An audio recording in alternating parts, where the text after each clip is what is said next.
नमस्कार और गंगा एजुकेशन में आपका पुनः स्वागत है।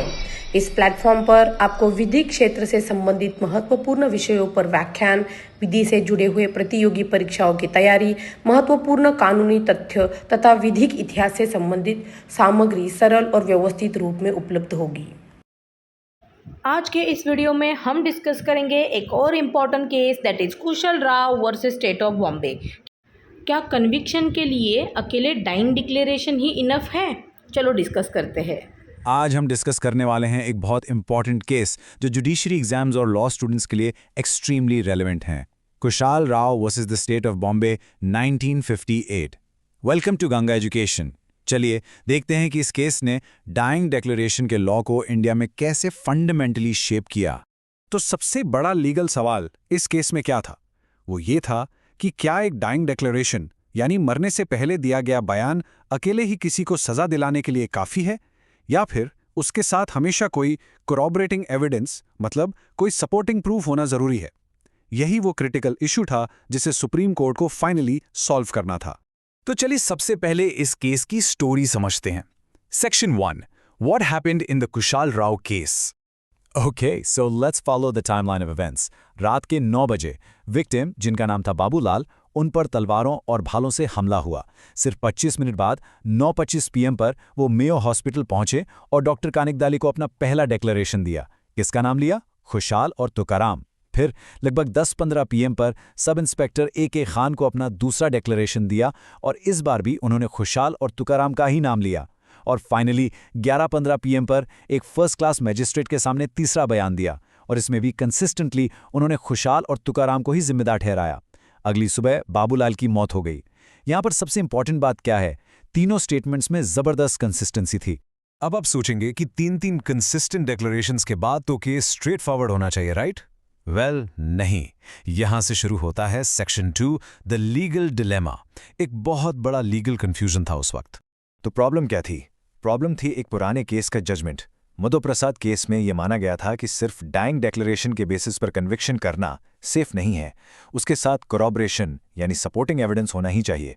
तो अब सुप्रीम कोर्ट के सामने सीधा सवाल यह था, क्या कोरॉबरेशन एक एब्सोल्यूट अनब्रेकेबल रूल है, या फिर अगर कोर्ट को पूरा यकीन हो जाए कि डाइंग डिक्लेरेशन बिल्कुल सच्चा है तो क्या वो अकेले ही कन्विक्शन के लिए काफ़ी हो सकता है? तो इस लीगल कंफ्यूजन को हमेशा के लिए खत्म करने के लिए सुप्रीम कोर्ट ने कुछ लैंडमार्क प्रिंसिपल्स एस्टैब्लिश किए और यही है हमारा सेक्शन 3, द सॉल्यूशन। ये प्रिंसिपल्स आज भी कोर्ट्स को गाइड करते हैं। अब जो प्रिंसिपल्स हम डिस्कस करने वाले हैं ये एग्जाम के लिए बहुत बहुत इंपॉर्टेंट है, सो पे क्लोज अटेंशन। इनसे डायरेक्ट क्वेश्चंस बनते हैं।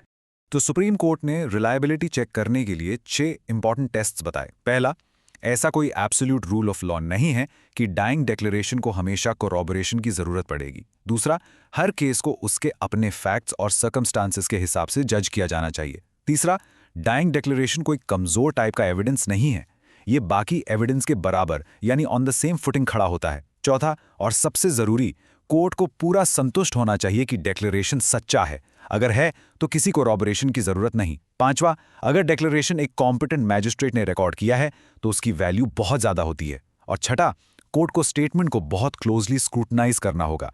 जैसे क्या विक्टिम के पास अटैकर को देखने का मौका था, कहीं उसे किसी ने सिखाया पढ़ाया तो नहीं था। तो इन नए प्रिंसिपल्स को एस्टैब्लिश करने के बाद कोर्ट ने इन्हें इस केस के फैक्ट्स पर कैसे अप्लाई किया? Let's move to section 4, the final verdict. Court ने पाया कि बाबूलाल की डिक्लेरेशंस बहुत रिलायबल थे। क्यों? नंबर 1, वो कंसिस्टेंट थे, तीनों बार कुशाल राव का नाम लिया। नंबर 2, वो ट्रूथफुल थे, उनके बयान का कोई भी हिस्सा झूठा साबित नहीं हो पाया। नंबर 3, कोई ट्यूटरिंग नहीं हुई थी, अटैक के इतनी जल्दी बाद बयान दिए गए कि किसी के सिखाने पढ़ाने का टाइम ही नहीं था। और फाइनली मेडिकल एविडेंस ने भी कंफर्म किया कि बाबूलाल बयान देने के लिए फिट स्टेट ऑफ माइंड में थे।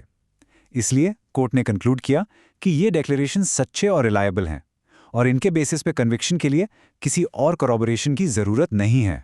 चलिए अब जल्दी से इस केस के की टेकअवेज को रिवाइज कर लेते हैं ताकि आपके एग्जाम नोट्स रेडी हो जाएं। Section 5, your revision notes. तो कुशल राव केस से हमें क्या मेन प्रिंसिपल्स मिले? याद रखिए, पहला, कोरॉबरेशन कोई एब्सोल्यूट रूल नहीं है। दूसरा, सबसे बड़ा टेस्ट है डिक्लेरेशन की ट्रूथफुलनेस यानी उसकी सच्चाई। तीसरा, डाइंग डिक्लेरेशन इनहेरेंटली कोई वीक एविडेंस नहीं है।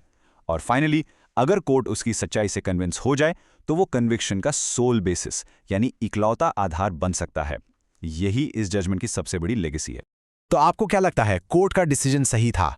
क्या एक मरते हुए इंसान के शब्दों पर इतना भरोसा करना ठीक है? हमें कमेंट्स में जरूर बताएं। अगर आपको ये वीडियो हेल्पफुल लगा हो तो लाइक, शेयर और सब्सक्राइब करें गंगा एजुकेशन को। और हाँ, बेल आइकन जरूर प्रेस करें ताकि आप कोई भी इंपॉर्टेंट केस मिस ना करें।